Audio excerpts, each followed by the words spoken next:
Well, here we are. Thoughts from the office, Redneck's Pride Outdoors. I was going to do a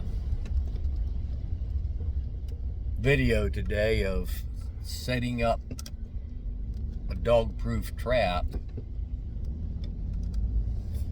targeting gray fox. But it's raining and I don't want to get my camera wet, so I'll probably do that in a day or two. We'll see. But you know, there's a lot of talk, a lot of people showing pictures of foxes being caught in dog proofs. And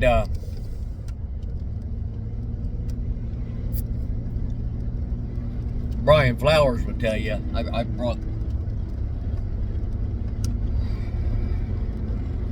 that out at the South Jersey Trapping and Snaring School. I bet you,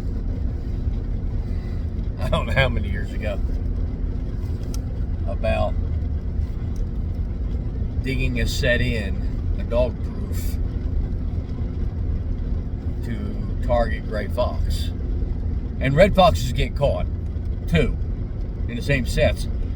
It just depends on the size of your red foxes. Because most of the DPs that's out on the market are like 1 3/4 inch hole. And the red fox, they, in my area anyway, they tend to have a 2-inch wide paw for the most part. Not all the time, but for the most part, which is a little hard for them to get down into that 1 3/4 inch type hole.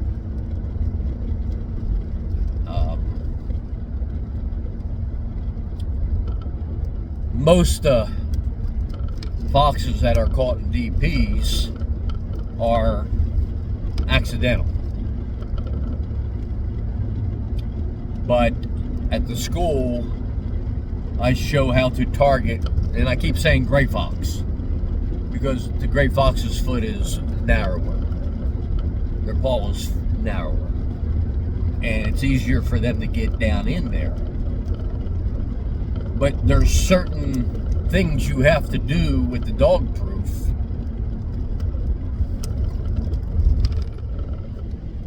to target the gray fox.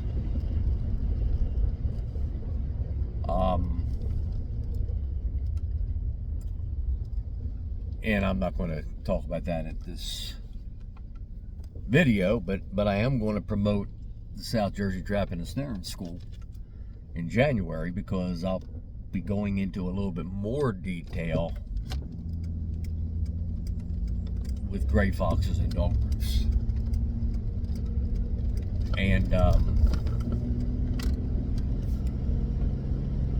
so with all the talk, people saying to me, you know, did you ever hear of it? Did you ever hear of it? Yeah, I've heard of it for quite some time.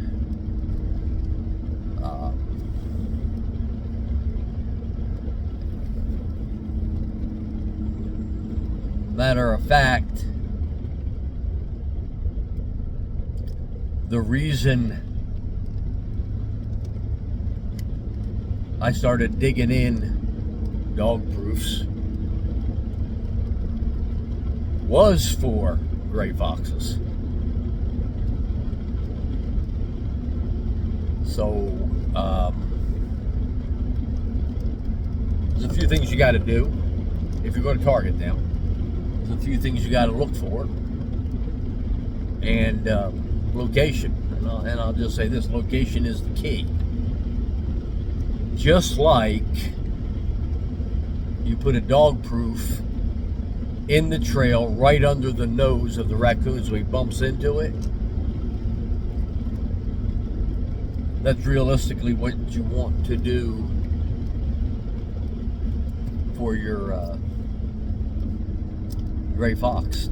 Also, if you're going to go after them with a dog proof. And we use pull traps. Well, I don't use push pull. We use pull traps to accomplish it. Now, you're not going to light the world on fire. And if you can use foot traps, you're going to continue using foot traps. But in states like mine, where we cannot use foot traps, but we can use dog proofs, well, you know what they say. Give a trapper enough time and he'll figure out how to get her done. And, well, enough of that story, and we'll just leave it there. So you get a chance, and you want to learn advanced snaring techniques and advanced cage strap techniques and advanced dog-proof trapping techniques, and some other stuff that you probably never thought of.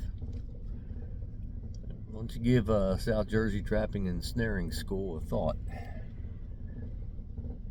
Give Newt a call. That's Snare One. He's the guy that's in charge of the registration. That way we only have one person doing the registration, not everybody getting all bound up and what have you. Okay, we're going to leave it there. And this is Redneck's Pride Outdoors. Thoughts from the office. We'll see you next time.